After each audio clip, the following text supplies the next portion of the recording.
오늘 이번 주간 많이 바쁩니다. 여러분 기도 많이 해주시기 바라는데 오늘은 서울에 올라가는 날이고요. 미갈교회 집회 저녁에.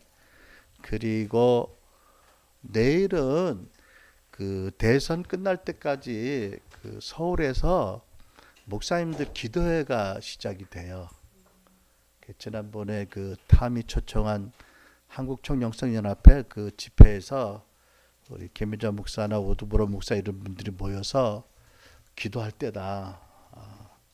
기도하지면 안 된다. 휴전선 철책선을 뚫려지고 노크 기순한 북한 그 병사가 나타난 게 이게 기도의 방패가 뚫려진 하나의 표적이다. 그래서 갑자기 기도회를 하기로 했대요. 해때가 남의 말 같이 들리네. 했습니다. 나는 그 자리에 없었지만. 그래서 매주 월요일 날 오후 2시에 서울 살람 선교교회에 모여서 기도하기로 했어요. 그래서 갈 수 있는 여러분들 가시면 더 좋겠고, 주산도 아내하고 저를 갈 겁니다. 그래서 오늘 서울 올라갔다가 미갈교회 저녁 집회하고 내일 그 기도회 12월 첫 주까지인가요? 대선 전까지 매주 한 번씩 모여서 기도하기로 했는데 우리 월요 모임을 취소했더니 그런 일이 생기네. 그리고 수요일 날부터 수목금 부산 부경교회 집회예요. 수요일 날 저녁 7시, 목요일 날 오후 2시, 7시, 금요일 날 오후 2시, 7시. 그래서 여러분 기도 많이 해주시기 바랍니다. 또 화요일 날은 우리 화요 집회가 있고요, 그죠?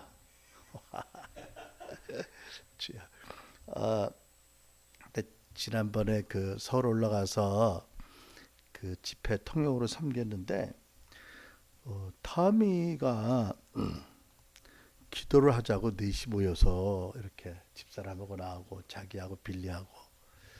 그래서 나는 특별한 예언을 해주나 무슨 뭘 하려나 그랬더니 날 보고 시간이 얼마나 있냐고. 그래서 2시간은 된다고. 어쨌든 간단히 말하면 그 부부간의 연합, 또 아내의 부르심을 위한 어떤 헌신을 하겠느냐. 이게 골자예요. 그리고 뉴 비기닝의 기름을 부어주고 하나님이 그 새로운 세대를 시작하게 하신다. 그리고 중요한 거는 이런 거 부담되는 말인데 두고두고 당신들 부부가 변하지 않으면 소망이 없다. 개인적으로도 소망이 없을 뿐 아니라 한국 교회에 크게 말하면 문화가 바뀔 소망이 없다.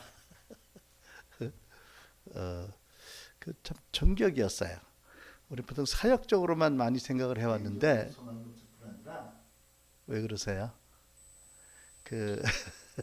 우리 사역적으로만 생각을 해왔는데 그 말씀에 따른 천국의 문화를 이 땅에서 구현하는 변화된 삶, 이런 관계 면에서, 그죠? 이런 면에서 굉장히 중요한 것이다라는 그런 인식이 더 들었습니다. 아무튼 그래서 아마 저뿐 아니라 우리 부부뿐 아니라, 그죠? 우리 AIM 전체가 또 여러분의 가정에도 이 특별히 부부간의 연합을 통한 하나님의 새로운 기름 부으심으로 말미암은 역사들, 영향력과 새로운 사역의 나타남과 예배, 모든 것이 바뀌어지는 그런 축복을 주신 줄로 믿고 나누었습니다. 자, 오늘 하나님 말씀은 창세기 12장입니다. 1절로 9절 말씀. 오늘은 아브라함에 관한 시리즈 말씀의 마지막 정리하는 편입니다. 창세기 12장 1절로 9절 말씀 우리 함께 합독하겠습니다. 1절부터 여호와께서 아브라함에게 이르시되 너는 너희 본토 친척 아비집을 떠나 내가 네게 지시할 땅으로 가라. 내가 너로 큰 민족을 이루고 네게 복을 주어 내 이름을 창대케 하리니 너는 복의 근원이 될지라.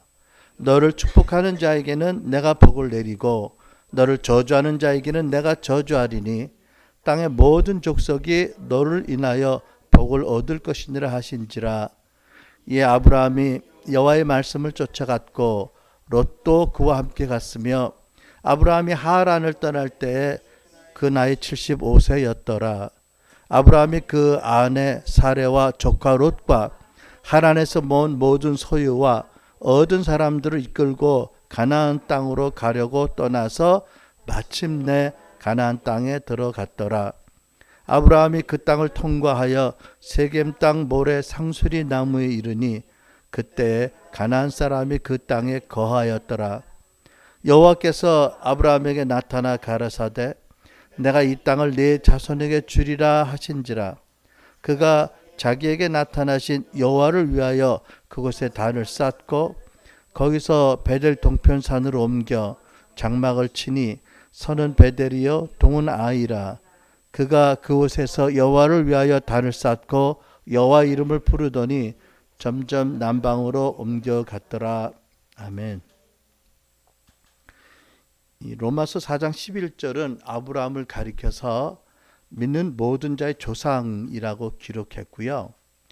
이사야 41장 8절과 야고보 2장 2절로 3절은 아브라함을 가리켜서 하나님의 친구라는, 그러니까 사람이 받을 수 있는 최고의 영예스러운 이름으로 불러주었습니다. 하나님께서 왜 그렇게 아브라함을 존귀하게 높여주셨나? 우리 지난 시간이죠. 지난 시간에 저 얼굴 때문에 뿐만 아니라 우리 임 목사님이 설교해 주셨는데 녹화가 안 돼가지고 유감스러운데 어쨌든 아브라함의 믿는 모든 자의 조상다운 면모를 생각해 봤습니다. 근데 사실 그때 말씀 안 드렸지만 가장 중요한 것은 뭐냐면 이 아브라함을 축복하신 하나님이 우리를 축복하시기를 작정하셨다. 그죠? 아브라함의 복을 우리에게 주시고 또 아브라함 예수 그리스도 안에서 모든 믿는 자의 조상 되게 하시는데 동일한 은총을 우리에게도 주셨다. 물론 우리가 그를 통해서 아브라함의 후손으로 오신 예수 그리스도를 통해서 하나님의 자녀여 아브라함 영적 후손이 되게 하셨을 뿐 아니라 예수 그리스도 안에서 우리가 또한 많은 믿는 자녀들의 조상이 되게 하시고 예수 그리스도를 섬기는 놀라운 축복을 주시기 위해서 아브라함을 높이셨고 결국은 우리를 높이신 것이다. 그렇죠? 저는 그렇게 믿습니다. 이거는 아브라함 개인만을 위한 것이 아니라 아브라함 안에는 모든 믿는 자들을 위한 아버지의 축복이다. 존귀하게 높이시길 원하신다. 또 높이셨다. 그죠? 예수님께서 그러셨잖아요. 여자가 낳은 자 중에 세리안이 가장 큰 자다. 그러나 천국에서는 모두가 저보다 크다고 하셨잖아요. 이런 말씀으로 보면 아브라함 한 사람에 대한 경륜일 뿐 아니라 우리 모두를 향한 하나님의 그 복된 축복의 말씀이다. 이렇게 우리가 믿습니다. 근데 이제 구체적으로 보면 아브라함이 믿는 모든 자의 조상다운 긍정적인 면모 보면 첫째는 하나님이 장차 인도하실 것을 믿고 살던 것을 떠나라는 말씀에 순종했다는 것입니다. 사도행전 7장을 보면 스데반이 성령의 감동으로 아브라함에 관해서 이렇게 선포를 합니다. 그래서 우리가 특별히 알게 되는 사실이 있는데 뭐냐면 이렇게 설교를 했죠. 부형들이여 들으소서 우리 조상 아브라함이 하란에 있기 전 메소포타미아에 있을 때에 영광의 하나님이 그에게 보여 가라사대 내 친척 고향을 떠나 내가 네게 보일 땅으로 가라 하시니. 그러니까 이 창세기 12장에는 하나님께서 이제 하란에 있는 아브라함에게 나타나셨는데 그 전에 한 번 더 최소한 나타나셨다는 거지요. 갈대아 우르 있을 때. 그건 구약에는 없는데 스데반을 통해서 성령께서 신약에 기록하게 하신 말씀입니다. 메소포타미아 갈대아 우르 있을 때 하나님 나타나셨다. 영광의 하나님이 그에게 보여 가라사대 하나님이 당신의 어떤 영광의 형상으로 나타나셨고 또 말씀을 들려주셨던 놀라운 그런 체험을 한 거지요. 아브라함이 아마 엄청나게 충격을 받았을 거예요. 그죠? 그 당시는 여호와를 믿는 사람이 거의 없었잖아요. 그렇죠? 엘레명 살뭐그 저기 그 멜기세덱 이렇게 아주 신비한 존재가 여호와를 섬기는 제사장으로 있었지만 일반적으로는 이 땅에 별로 안 나타난 시대입니다. 그러니까 거기에서도 뭐 달의 여신을 섬기고 이런 우상을 틀림없이 섬겼을 텐데, 그러니까 우상을 섬기는 자에게 영광의 하나님 나타나신 거예요. 그리고 말씀하신 거지요.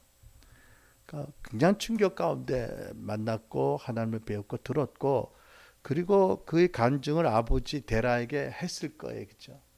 했고, 왜냐하면 아버지와 함께 이동을 했거든요. 아버지 허락이 필요했고 또 아버지를 모시고 가야 되니까 아마 많은 대화 설득 끝에 이제 아버지 데라가 함께 동의해서 갈대우를 떠났던 거지요.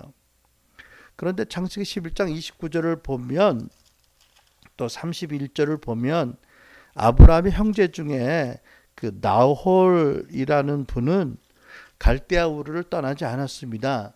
살던 곳에 그냥 남아 있었어요. 그 창세기 11장 29절을 보면 그 이런 말씀 있죠.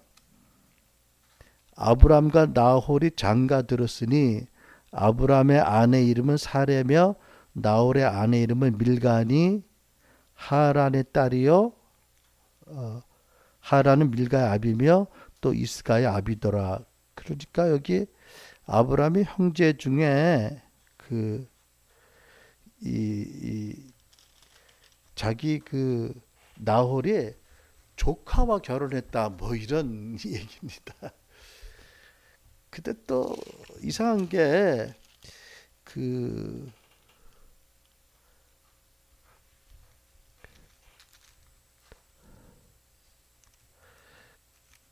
그 앞을 보면 그 데라는 그 14절 11장 14절에 데라는 70세에 아브라함과 나홀과 하란을 낳았더라 이런 말씀이 있거든요. 어떻게 세 아들을 한 해에 낳았나? 그러면 부인이 여럿이었나? 그 당시 충분히 가능할 수 있는 얘기죠, 그죠? 세 쌍둥이가. 근데 제 개인적인 믿음으로는 아마 부인이 데라에게 여럿이 있었고 하필이면 한 해에 이렇게 낳았을 것이다. 세 쌍둥이는 아닌 것 같고 그러니까 친족하는 아니고 뭐 아무튼 이런 어쨌든 그 당시는 뭐 고대 사회 그런 관습이 있었던 거죠. 아무튼 결혼을 했다. 근데 이제 그 가정은 안 떠난 거예요. 남아 있고 살던 갈대아 우르에 이제 그 31절에 보면 갈대아 우르를 떠나서 이제 가나안으로 가려고 했던 가족의 이름이 있는데 데라 아버지가 나오고 아들 아브람 또 그다음에 물론 아브람의 아내 사레 그리고 하란의 아들 그러니까 아브라함에게는 조카가 되고 데라에게 손자가 롯 이렇게 이제 이런 요 일행이 떠난 거지요. 그리고 이 11장 31절을 보면 그 갈대아 우르에서 떠나 가나안 땅으로 가고자 하더니 그래서 어떤 연유인지 모르지만 데라와 아브라함이 갈대아 우르를 떠나서 최종 목적지는 일단은 가나안인 것을 알았어요. 알았는지 결정을 했는지 선택을 했는지 아무튼 이제 그런 상황입니다. 그런데 가나안으로 가는 도중에 이제 기착한 잠시 머물고 했던 하란에 이 사람들 오래 살았던 거예요. 참 오래 살았습니다. 그 가나안으로 갈 마음을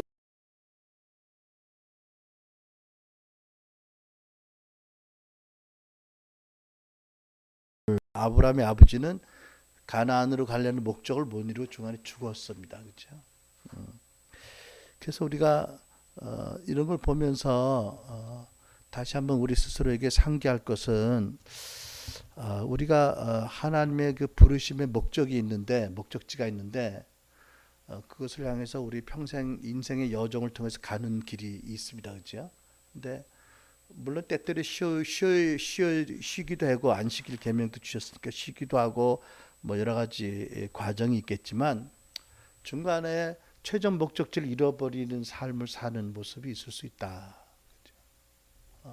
그것이 세상과 타협이든 뭐 전략적인 뭐 어떤 장기적인 안식이든 간에 그죠? 재충전의 시간이든 그건 다 훌륭한 것인데 머물어서 거기서 끝나는 사람들이 있다. 그러니까 나와 여러분도 다시 한번 우리가 스스로를 돌이켜 볼 필요가 있습니다. 내 인생의 목적이 과연 무엇인지, 나는 그 목적 가운데 어느 위치에 와 있는지, 나는 너무 한 곳에 오래 머문 건 아닌지, 아니 아예 갈대아우를 안 따라한 게 아닌지, 떠나려고 마음먹고 이 차일피일 미룬 게 아닌지, 가다가 어느 곳에 오래 머물고 있는 것이 아닌지, 과연 성령 인도를 제대로 따라가고 있는지, 우리 인간의 지혜와 판단으로 머물고 있는지. 네, 우리 모두가 다 근본적으로 주 예수의 장사한 분량을 이루도록 부름받은 걸 알죠, 그죠? 그러니까 주 예수를 사역적으로 인격적으로 우리가 본받고 담고 변화되어서 우리를 통해서 하나님 나라를 확장하는 것이 우리 모두에 대한 그런 부르심입니다. 그 가운데 예배자도 있고 뭐 사역적인 목적도 세분된 목적이 있지만 어쨌든 우리가 주 예수를 닮아서 성화되고 변화되고 그런 우리의 삶과 사역을 통해서 하나님 나라 확장되는 것, 또 그것을 위해서 마귀의 일이 멸해지는 것, 이런 것들이 궁극적인 우리 모두의 목적지라면 그것을 향해서 전략적으로 잘 가고 있는지, 어디 혼자 머물러 있는지 우리가 돌이켜 봐야 될 것입니다. 그렇죠. 근데 이제 하란에서 머물고 있을 동안에 하나님 어느 날 다시 아브라함이 나타나셨습니다. 그리고 내가 너에게 지시할 땅으로 가라 그러니까는 차차 보여주겠다. 그런 거죠. 하나님 그 방식이에요. 그죠? 되게 어디로 가라고 목적지를 주고 떠나라시는 게 아니라 떠나면 차차 인도하겠다. 이 당신의 방법이지요. 왜 우리의 믿음을 위해서, 지혜를 위해서 우리가 당신을 더 인격적으로 늘 의지하도록 그렇게 하신 줄 믿는데 어쨌든 하나님이 큰 그림을 보게도 하시지만 청사진은 안 보여주세요. 전체적인 그죠? 부분적으로 이렇게 보이시고 인도하시죠. 또 어떻게 보면 처음부터 다 봐버리면 웬만하게 믿음이 담대하지 않은 사람은 좌절할 가능성도 있습니다. 내가 어떻게 해 그거를 와 못해 뭐 이러고 아예 출발도 안 할까봐 하여튼 여러 가지 하나님의 지혜 가운데 하시는 건데 근데 어쨌든 이 아브라함이 이제 보면 나의 75세 때 이제 하란을 떠났다라고 말씀이 있는데 근데 이제 좀 문제가 있습니다. 지난 주간에 말씀 안 드렸는데 어떤 난제가 보이냐면 창세기 11장 26절을 보면 그 데라가 아브라함을 낳았을 때에 나이가 그 70이었다고 합니다. 그리고 창세기 11장 32절을 보면 데라가 하란에서 죽었을 때 나이가 205세라고 하거든요. 그런데 창세기 12장 4절은 아브라함이 하란을 떠날 때 75세라고 하는 거예요. 그러면 계산을 해보면 아브라함이 하란 떠날 때 데라의 나이는 145세가 돼야 맞잖아요. 근데 205세라는 거예요. 한 60년 차이가 납니다. 여기에 대해서 두 가지 견해가 있습니다. 일부 학자들은 창세기 11장 32절에 기록된 데라의 나이가 정확한 건 아니다. 구약 성경이 사람들이 암기해서 계속해서 대대로 이렇게 암기해서 구술로 전달되었고 어느 시점에 그것을 이제 기록을 했는데 그 과정 어디선가 누군가 실수로 잘못된 것일 것이다. 실수일 것이다. 그러나 이것이 뭐 복음의 중요한 핵심적인 내용이 아니니까 그것은 이해할 수 있다. 이런 관점이 있고요. 또 다른 일부 학자들은 뭐라고 보냐면 다 맞는다. 틀린 게 아니다. 그러니까 창세기 12장 4절 말씀처럼 아브라함이 하란을 떠날 때가 75세였고 성경에 그 과정은 생략되어 있지만 가나안에 가서 일단 정착한 다음에 다시 와서 데라가 하란에 죽는 임종을 보고 다시 떠났다.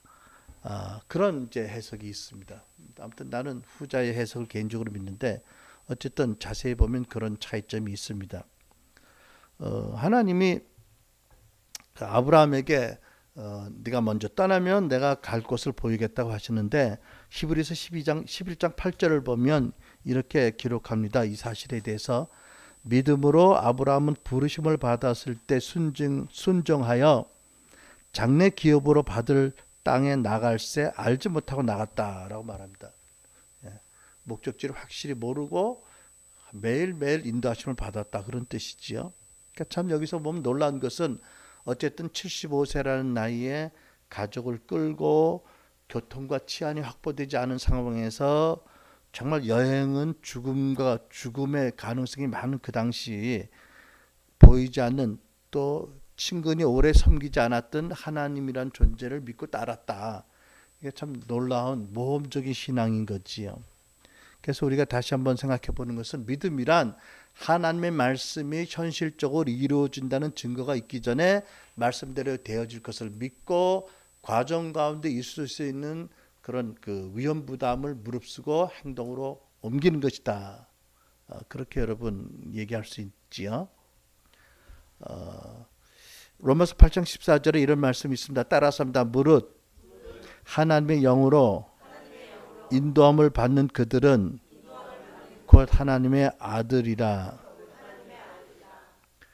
그러니까 약속이지요.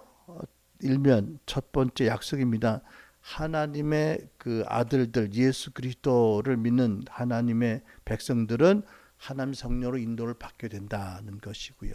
또 뒤집어서 보면 하나님의 아들이라고 말할 수 있다면 신분적으로는 예수 믿는 사람이 다 하나님의 아들이지만 그 경험적으로는 성령이 인도를 받는 자들이라야 그렇게 말할 수 있다.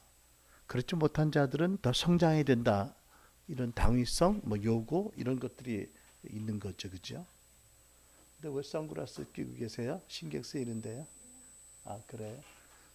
그 안에서 눈을 감는 건 아니죠.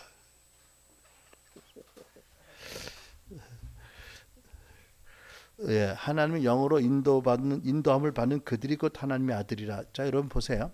그러니까 여러분과 내가 성령의 인도를 받아야 된다는 거예요, 그죠?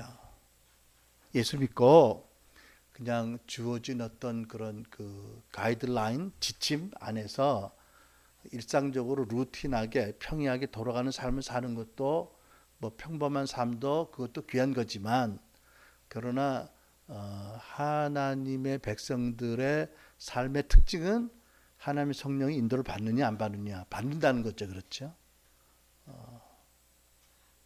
여러분 이 점에 대해서 우리가 한번 생각해 볼 필요가 있어요, 그죠? 나는 과연 하나님의 성령 인도를 받고 살고 있는지, 나의 죄와 명철이나 다른 사람과 똑같은 모습으로 어떤 가이드라인 따라서 나의 원칙을 따라 살고 있는지. 어쨌든 아브라함은 이런 면에서 믿는 모든 자의 조상다운 면모가 있는 거지요. 두 번째는 그 롯의 하인들과 아브라함의 하인들 사이에 지역기 협소해서 또 가축이 많아서 그 두 가지 이유로 분쟁이 일어날 때 아브라함이 롯에게 먼저 너희가 갈 땅을 선택하라는 그 제안을 했습니다. 그럴 믿음의 여유, 통찰력이 있는 것을 봅니다. 그죠? 그 조카의 하인들과 자기들의 하인들이 다투는 것이 아브라함에게 굉장히 마음이 굉장히 부딪히는 일이에요. 그죠? 롯은 모르겠어. 나는 롯은 뭐라고 안 돼 있는데, 롯은 뭐 살다 보면 그럴 수 있지 이럴지 모르겠는데, 아무튼 아브라함은 그게 몹시 마음에 상했던 것 같아요. 그래서 어떤 방안을 하나님께 기도하고 아마 주신 어떤 감동과 생각을 따라 결단을 내린 겁니다. 뭐냐면 네가 원하는 땅을 먼저 정해라. 네가 차지해라. 그럼 나는 남은 땅으로 가고 서로 좀 떨어지자. 이렇게 합니다.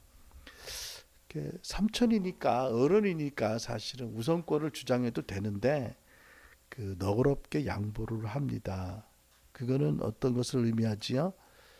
사람의 지혜의 선택보다도 하나님, 임마누엘 하나님의 은총이 더 크다. 하나님 축복이 있다면 어느 곳에 가든지 승리할 수 있다. 이런 믿음의 담대함, 여유 이런 거잖아요, 그죠?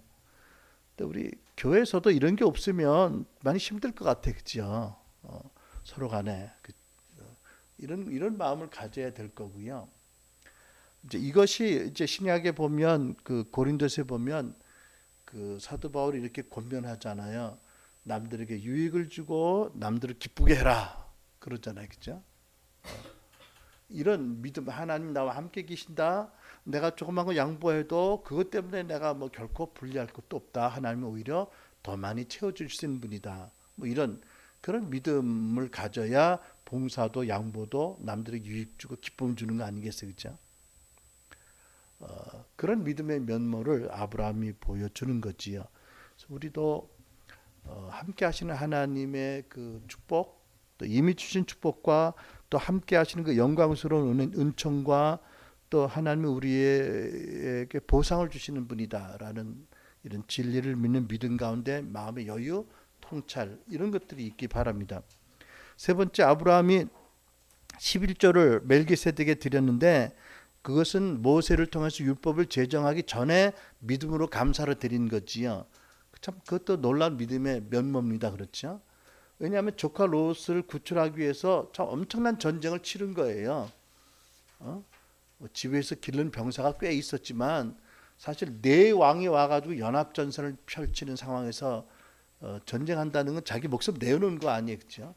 그러니까 많은 사람이 죽고 다치고 많은 손실과 피땀이 흘렸을 텐데도 아브라함은 그래서 내가 잘해서 승리했다라고 믿지 않은 거예요. 모든 희생도 있고 헌신도 있고 전략도 있고 있었지만 그 외에 하나님 큰 축복이 결정적으로 있었다. 믿고 하나님께 감사하고 11조를 드린 거지요. 그러니까 우리도 살다 보면 그렇잖아요. 이 세상에 살아갈 때 우리의 희생 또 우리의 아픔 우리가 여러 가지 그 노력 당연히 필요하지요. 그러나 우리가 하나님을 인정하는 것은 그 모든 것 위에 하나님이 축복하시고 함께 하시고 하나님 우리에게 은혜 주셨고 우리를 구원하셨을 뿐만 아니라 동행하신다 라는 것을 믿는 믿음으로 11조 드리고 헌금 드리잖아요. 그렇죠? 우리가 드려서 많이 받겠다 이런 것은 경건한 태도가 아니죠. 아무튼 제가 이제 요즘 가끔 TV 보면 TV에서 늘 보는 주제가 뭐냐면 모두가 다 상응할 만큼 고통을 겪고 노력을 하고 희생을 하고 애를 쓰고 집중한 거예요. 뭐 그 사람들이 무슨 사회 명사이든 뭐 예능계의 뭐 스타든 보면 다 어려운 때도 있었고 정말 힘들 때도 많았고 근데 포기하지 않고 열심히 했다. 그 열심히 했다는 게 굉장한 주제예요. 근데 물론 그렇지요, 그렇죠. 열심히 없었겠습니까? 그러나 우리는 그 열심을 내는 그때도 하나님 우리에게 격려하시고 지혜를 주시고 그 후에 축복으로 함께 하셨다라는 것을 믿습니다. 또 그것이 우리 간증이 되어야 되겠고요, 그렇죠? 예, 그런 간증들이 많이 들려지길 바랍니다. 그 다음에 우리 네 번째 아브라함의 그 소돔과 고모라를 위한 중보기도를 통해서 참 아브라함의 믿음이 정말 원숙해졌다라는 것을 알 수가 있습니다. 그렇죠? 그러니까 하나님이 아브라함에게 오셔서 소돔과 고모라를 멸망시키실 뜻을 말씀하셨어요. 근데 아브라함이 무릎을 꿇고 간절히 기도하잖아요. 그죠? 혹시 그 중에 의인 50명이 있다면 어떻게 하시겠습니까? 의인들을 악인들과 함께 멸망하시겠습니까? 하나님이 아니 내가 그 의인들을 보고 용서하겠다. 그러니까 아브라함이 그것도 안전하지 않으니까 45명 또 40명 계속 줄여갑니다. 그러니까 아슬아슬한 거예요. 언제 하나님이 이름 됐다 뭐 이러실지 모르는 거잖아요. 그렇죠?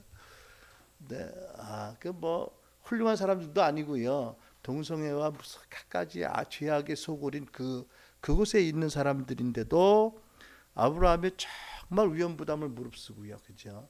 하나님이 진노하실 수도 있는데 계속 끈질기게 조건을 바꿔가면서 간청하고 기도하는 걸 보면 참 아브라함의 믿음이 사랑으로 성숙해졌다라는 걸 봅니다.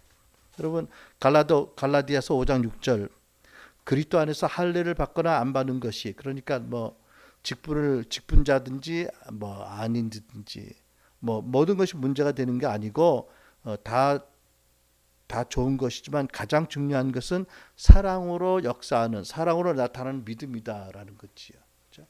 보이지 않는 하나님을 믿는 믿음은 사람들은 사랑으로 나타나야 된다라고 말씀합니다.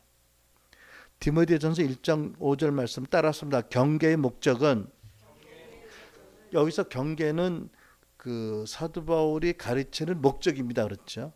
그러니까 설교, 교회 교육의 목적이라고 할 수 있죠. 따랐습니다. 청결한 마음과 선한 양심과 거짓이 없는 믿음으로 나는 사랑이다. 그러니까 참 말씀을 통해서 은혜를 받았다고 하면 이 사람들의 양심이 깨끗해야 되고요, 그죠?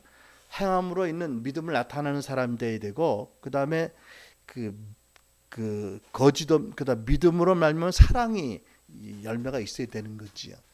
그게 없다면 종교적 엘리티즘인지 모르지만 그것은 건강한 게 아니고 바른 게 아닙니다. 그렇죠?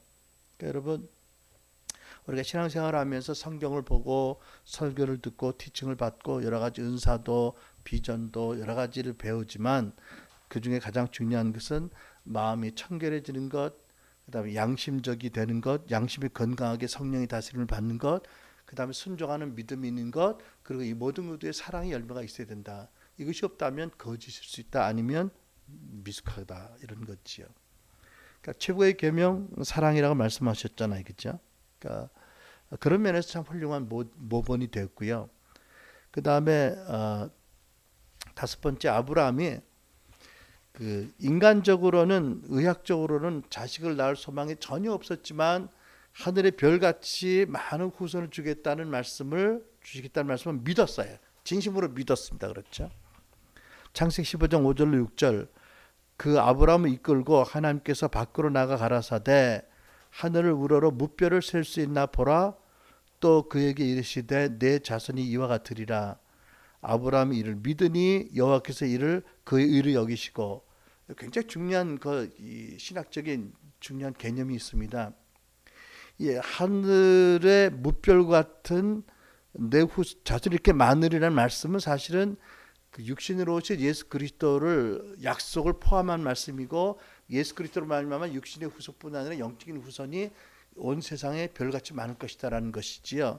그러니까 여기에 예수 그리스도가 구체적으로 드러나지 않았지만 하나님의 말씀 안에는 핵심이 예수 그리스도입니다. 오실 메시아, 아브라함 후손으로 오실. 그리고 아브라함이 이 하나님의 말씀을 믿었을 때 그 믿음으로 죄 사함을 받고 의롭다함을 받았다는 거지요. 마찬가지입니다. 그렇죠? 우리는 예수님이 오시고 십자가에서 죽으시고 부활하시고 승천하시고 다시 오실 이 기간에 살고 있으니까 좀 우리에게 관점이 좀 다르지만 아브라함의 시대는 오실 메시아에 대한 하나님의 말씀을 믿는 믿음으로 구원받는 거예요. 그렇죠? 그러니까 구약의 지생제사도 그렇고 선지자들의 예언도 그렇고 모두가 다 오실 그 메시아에 대한 말씀이고, 오실 메시아 예수 그리스도를 믿는 믿음으로 그 예수 그리스도 증거하는 말씀을 믿는 믿음으로 구원받는 거지요. 아브라함도 마찬가지인 겁니다. 그래서 하여튼 그 아브라함이 이런 모든 믿는 자의 모범이 되는 좋은 면들을 성경이 우리에게 보여주시고 우리의 도전이 되고 또 우리에게도 동일한 축복을 주시고자 하는 아버지 마음을 알기를 바랍니다. 오늘은 세 가지로 그럼에도 불구하고 아브라함이 모든 믿는 자의 조상을 삼으신 하나님의 어떤 역설적인 이유가 있습니다. 그걸 보겠습니다. 여러분, 진리는 뭐지요? 하나님이 한 분만 완전하고 사람들은 하나님이 아니다. 사람들은 누구도 완전하지 않다는 거예요. 그렇죠? 그런데도 하나님이 어떻게 사랑하신다. 이게 진리입니다. 그렇죠? 이게 진리가 우리를 자유케 하는 거예요. 그러니까 완전히 사랑받는 전혀 아닌 걸 아니까, 그렇죠? 오직 예수를 믿는 믿음으로 하나님 우리를 사랑하심을 경험하게 되고 영생과 하나님의 그 임재를 우리가 누리게 되는 거지요. 그러니까 성경은 아브라함도 그렇고 다윗도 그렇고 많은 신앙의 그 위인들을 적나라하게 보여주잖아요, 그죠? 아브라함이 첫 번째 보면 하나님 말씀에 순종하면서도 부분적으로 불순종하는 모습들을 자주 봅니다. 특히 신앙 초기에. 첫 번째로 보면 창세기 12장 5절 봅시다. 여기 보면 아브라함이 그 아내 사레와 조카 롯과 하란에서 모은 모든 소유와 얻은 사람들을 이끌고 가나안 땅을 가려고 떠나서, 자 보세요. 하나님이 그 앞에 분명히 너는 너 친척을 떠나라고 하셨잖아요. 그죠? 그럼 최소한도 여기 롯을 포함시켜야 돼요? 안 시켜야 돼요? 안 되는 거예요. 롯이 온다고 그래도 안 된다고 딱 잘라야 되는 거예요. 여기서. 여기 얻은 사람 중에 하나가 나중에 하갈인데 이것도 문제가 되지만 어쨌든 그 뭐 친척의 범주보다는 아브라함에게 준 어떤 그런 부속된 어느 존재라고 말이 표현이 그렇지만 그렇게 본다면 하여튼 명백하게 하나님이 친척을 떠나라고 하셨으니까 롯은 같이 가면 안 되는 거였어요. 그죠? 근데 롯을 사랑했는지 함께 가는 게 치안과 안전의 확보에 유리하다고 생각했는지 어쨌든지 이 롯을 데리고 갑니다. 결국은 헤어지잖아요. 그죠? 결국 헤어지죠. 이런 걸 보면서 우리가 참 인정과 의리가 중요한 덕이긴 한데 때로 우리 삶에 하나님의 명백하게 주시는 말씀과 인정이 충돌될 때는 어떻게 할 것이냐. 그렇죠? 아브라함처럼 롯을 데려갈 거냐? 아니 롯아 너를 내가 너무 사랑하고 축복하지만 넌 제발 있어라. 나중에 허락할 때 와라. 이러고 뛰어나서 갔어야 되느냐. 당연하잖아. 그죠? 뛰어났어야 되는 거죠.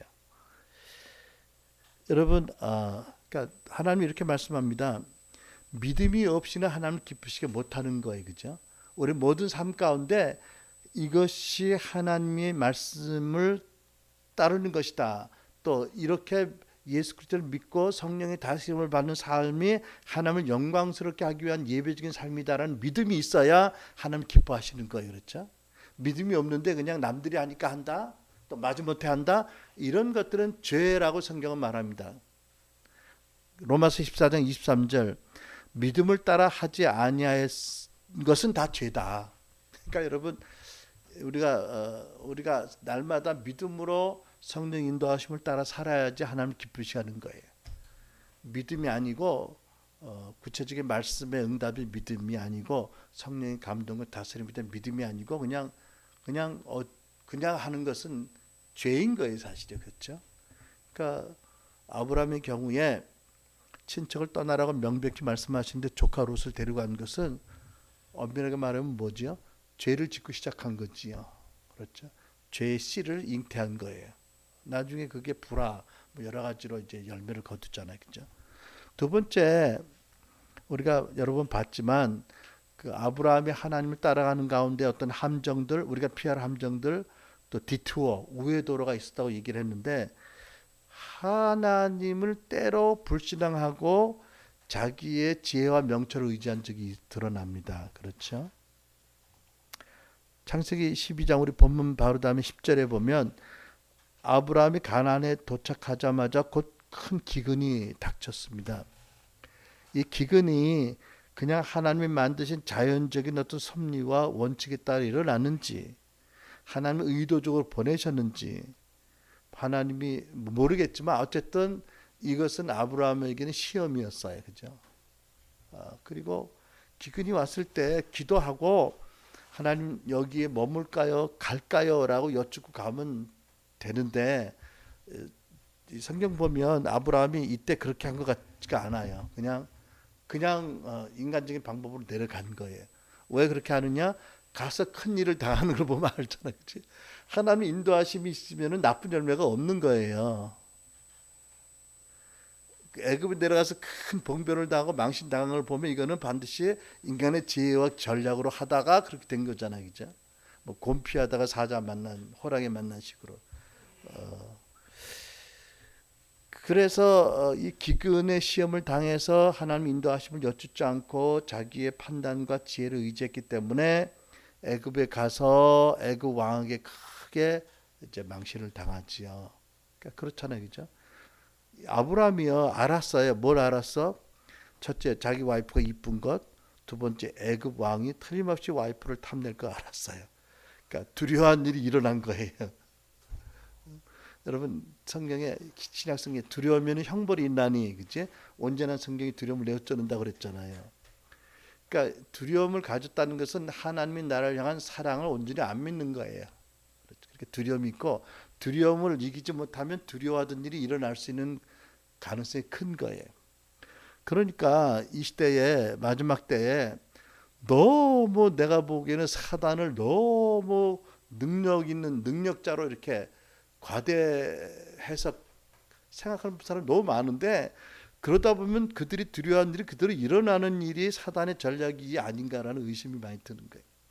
사단이 이미 예수께서 부활하셔서 그를 묶으시고 개선 행진하신 피해자잖아요. 그 패배자잖아, 그렇지? 하나님도 섭리 가운데 유예적인 조치가 있긴 있지만 그렇게 사단이 그렇게 전지전능할 만큼 그렇게 능력이 많다고? 그럼 교회는 더 많아야지.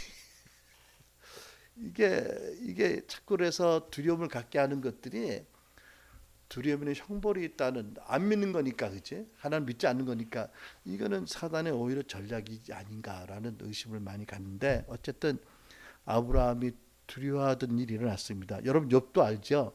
욥이 너무 행복하니까 뭐가 걱정이냐면 이 행복이 언제 깨어질까 이게 걱정이야. 나중에 욥이 그러잖아. 내가 두려워하던 일이 내게 미쳤고 일어났다는 거지요. 그러니까 여러분 두려움은 불신이고 믿음으로 하지 않은 건 죄인 거예요. 죄를 지면 사단이 틈탈 수 있는 거예요. 하나님이 우리를 보호하시지 못하도록 열어주는 거예요. 우리 자신이. 어쨌든 자기 부부를 오능이라고 속였고 그래서 왕이 부인을 데려갔고 뭐 참 큰 망신을 당합니다.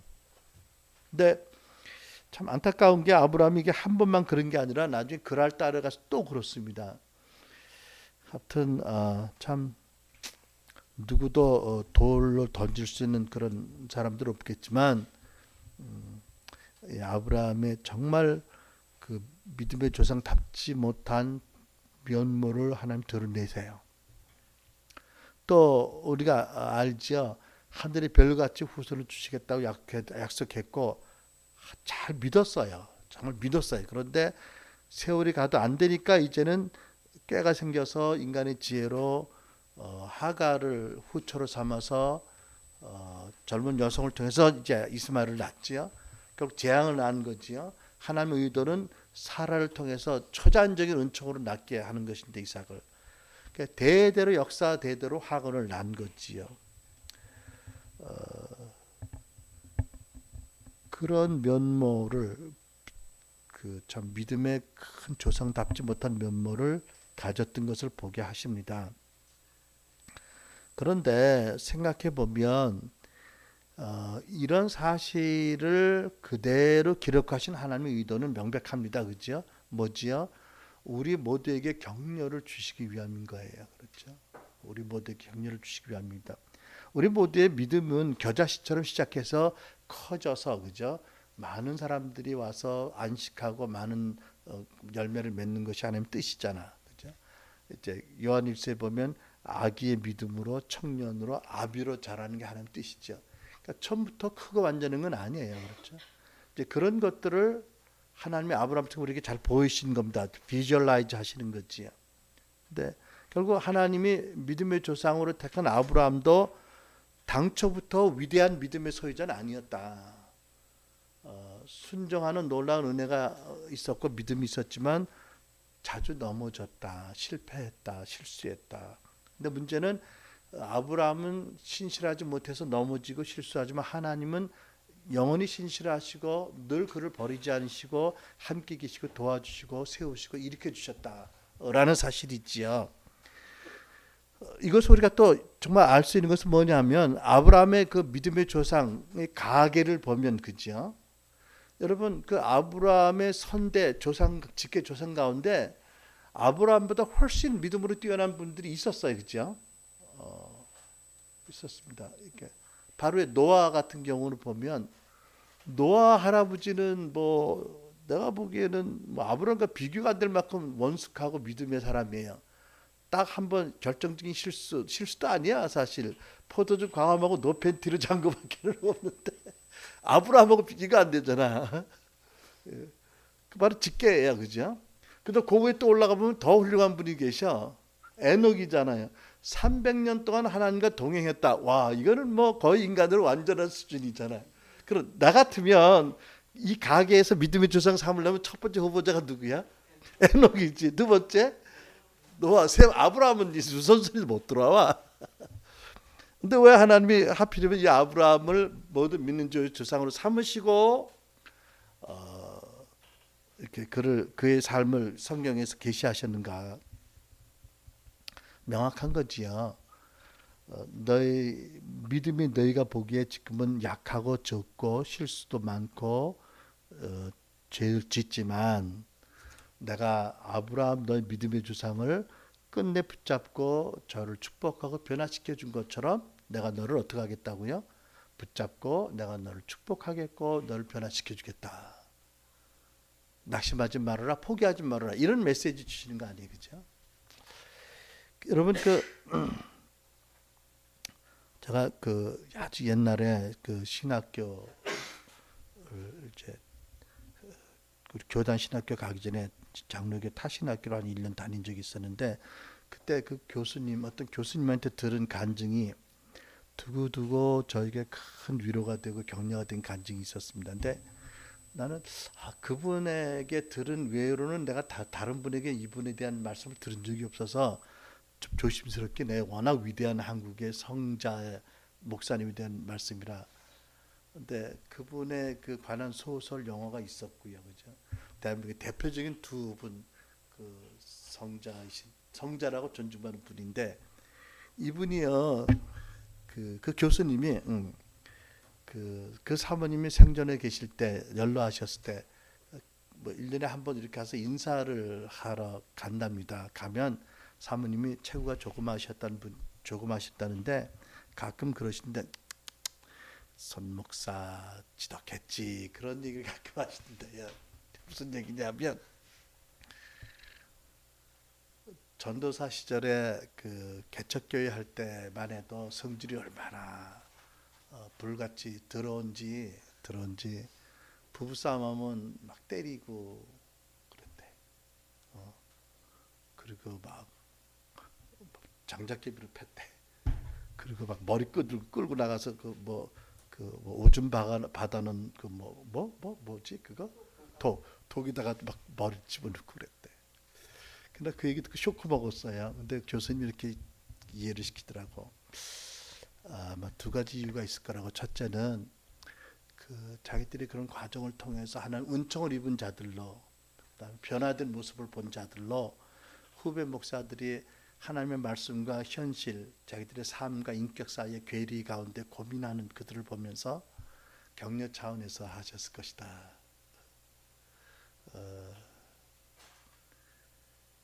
근데 그거 참 그렇게 설마니 뭐 여자가 한을 품으면 온유에 서리가 내린다 그런 건 아니겠지, 그치? 근데요 그 사랑의 원자탄의 주인공이 그랬다. 난 너무 그게 고맙고 감사하고 격려가 되더라고. 소망 있다. 한마디로 나 같은 것도 소망이 있다, 그죠? 근데 그런 관점에서 아브라함을 하나님 보신 거라고 믿는 거예요, 그죠? 우리 믿음이라는 것이 뭐 지식의 증거가 있다고 하루아침에 느는 것도 아니고 하나님과 관계에서 그분을 신뢰하고 사랑하고 경험을 통해서 또 말씀과 경험을 통해 자라는 것인데 하루아침에 성숙하지 않는다면 실수가 많이 있을 수 있잖아요, 그죠? 근데 하나님은 이렇게 말씀하시는 거지요. 창세기 17장 1절 말씀처럼 아브라함에게 이렇게 말씀하신 것처럼 우리에게 말씀하신다고 믿습니다. 나는 전능한 하나님이라 너는 내 앞에서 행하여 완전하라. 근데 앞에 전능하신 하나님이라는 말씀이 없이 그냥 너는 내 앞에서 행하여 완전하라 그러면 절망일 수 있는 거예요. 우리는 물론 예수 그리스도로 말미암아 보혈로 씻김 받고 성령으로 거듭났고 영생을 받고 우리에게 말씀이 있고 하나님의 임재가 있지만 우리의 자력으로서는 결코 완전할 수 없는 존재들이지요. 하나님의 의도도 그게 아닙니다. 늘 하나님 인격적으로 의지하고 더 주와 연합해서 더 성숙해지는 거지요. 그러니까 그 앞에 나는 전능한 하나님이라는 그 약속이 너무 중요한 거예요. 그러니까 너는 미성숙하고 너는 무지하고 때로는 상처 때문에 넘어지고 실패할 수도 있지만 난 전능하기 때문에 실수하는 하나님이 아니다. 또 나는 이 세상을 그토록 살아가서 내가 독생자를 주었는데 그 세상이 하나님을 예배하고 두 손 들어 환영하는 세상이 아니라 하나님 나를 모욕하고 내게 등을 돌리고 사단의 노예로 살던 세상 사람들을 그때도 사랑해서 독생자를 주었거늘 그 사랑과 전능한 능력으로 내가 너와 함께 있어서 네가 넘어져도 내가 일으킬 것이고 내가 낙심할 때 내가 위로할 것이고 내가 너를 아브라함을 변화시킨 것처럼 변화시키겠다는 약속이잖아요, 그렇죠? 그 약속이 모든 믿는 자의 조상에게 주어진 것이고 그 안에 우리에게 주어진 것입니다. 그래서 여러분 포기하지 않는다면, 우리가 스스로를 보고 포기만 안 하면 결코 하나님의 사랑에서 우리를 끊어낼 자도 없고요, 그죠? 하나님 결코 신실하심과 은혜로 말미암아 우리를 변화시키는 거지요. 여러분 신약 성경에 보면 그 야고보와 요한 있잖아요, 그죠? 워낙 성질이 급해가지고 예수님께서 별명을 주신 게 뭐예요? 보아너게 우리의 아들이게. 여기서 우르릉캉캉하면 저 탕탕하고 이건 뭐 대단한 이게 정서 뭐 하여튼 문제가 있는 심각한 사람이 있잖아. 그래가지고 예수님 모시고 사마리아를 통과할 때 자기들을 환영하지 않는다고 뭐라고 펄펄 날 때요. 저것들 다 태워 죽이자고, 하늘에 불을 내 태워 죽이자고. 아니 메시아로 오셔서 죄인들을 구원으로 오셨는데 그 제자인데 사도인데도요 성질이 얼마나 못됐는지 불친절한다고 태워 죽이자고. 그러니까 예수님이 저들 얼마나 기가 막히게 나무라셨어요. 나무라셨는데도, 그리고 또 어떤 성경에 보면 어떤 사본에는 맨 밑에 이렇게 조그맣게 쓰여진 그 첨가 그 규절이 있는데 뭐라고 하시냐면, 예수께서 그들을 꾸짖으시며 하시는 말씀이 너희는 너희가 무슨 영을 가졌는지 모른다. 그러니까 무슨 영이 있겠어? 분노의 영, 뭐 살인의 영, 복수의 영 아니겠어? 그 얼마나 추악하고 얼마나, 이건 예수님의 증인이 아닌 거지요, 그죠? 말도 안 되는데, 근데 예수님이 그들을 너희들 집으로 가라. 의가서 제대로 안 시키셨어요. 그리고 데려가셨어요, 그죠? 놀라운 건 이 사람들이 나중에 어떻게 변화가 돼요? 이 사람 사랑의 사도가 되는 거예요, 그죠? 그러니까 구약의 아브라함을 통해서 신약의 사도들을 통해서 하나님 계속 말씀하시는 것은 나는 전능한 하나님이라 너는 내 앞에서 행하여 완전하라. 완전하려고 노력만 해라. 안 되더라도 포기만 하지 말아라. 내가 너를 키우고 너를 축복하고 너를 성숙하게 하고 내가 너를 믿음을 자라게 하고 아름다운 자로 만들어 주겠다. 내가 나의 신부가 되게 하겠다. 이런 약속인 거지요. 그러니까 하나님의 만군의 하나님이 열심히 이루시는 거예요, 그죠?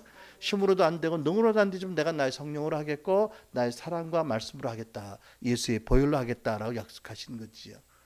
그 은혜가 오늘 우리에게도 흐르고 있고 또 우리를 통해서 흘러가기 바랍니다, 그렇죠? 그래서 우리는 우리가 부족하고 고린도서의 말씀처럼 교회를 보라, 문벌이 많은 자, 세상적으로 지혜롭고 강한 자가 많으냐? 그렇지 않다는 거지요. 왜? 그런 자들을 강하게 하시고 지혜롭게 하셔서 세상을 부끄럽게 하신다. 왜? 그래서 세상들로 하여금 겸손하게 해서 예수를 믿게 하신다. 의도적으로 하나님이 약한 자를 통해서 위대하고 강한 자를 만드신다. 왜? 은혜의 증인 되게 하기 위해서, 그렇죠? 그런 은혜가 우리 가운데 있고 또 그것이 오늘 우리 오게 한 줄로 믿습니다. 또 우리도 아브라함의 이제 후손으로 우리의 영적 육신적인 자녀를 통해서 이 은혜를 전할 것이고요. 그래서 어찌됐든지 하나님 나라가 이 땅에 임하고 주의 복음과 나라가 임하는데 은혜로 말미암아 하나님을 기쁘시게 하고 우리의 삶의 목적을 이루고 효과적인 삶을 사는 여러분 되시기를 축복합니다. 기도하겠습니다. 자, 우리 이 시간에 그 믿음의 조상 아브라함을 택하셔서 우리에게 믿음의 조상이라고 보여주시는 하나님의 그 은혜롭고도 그 말할 수 없는 그 깊은 사랑과 경륜 가운데서 주시는 교훈을 감사하면서 오늘 이 시간에 아버지 앞에 우리가 드리고 싶은 우리 연약함, 고백하고 싶은 것들 고백하며 기도하며 주의 음성을 또 기도 중에 들으시기 바랍니다. 우리 다 같이 통성으로 기도합니다.